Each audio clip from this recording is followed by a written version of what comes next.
Today we are at our Lake Hamilton Elementary 3rd grade science fair. Part of the 3rd grade science curriculum is learning about inquiry. Students receive information about the science fair in January, and participation is voluntary.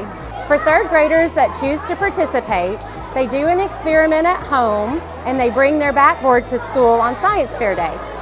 First thing this morning, students come to the cafeteria for an exhibition, and all the classrooms walk through and see their awesome experiments.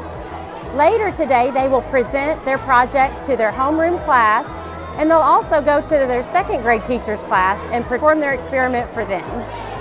This is the 3rd year of our science fair, and it's such a beneficial project.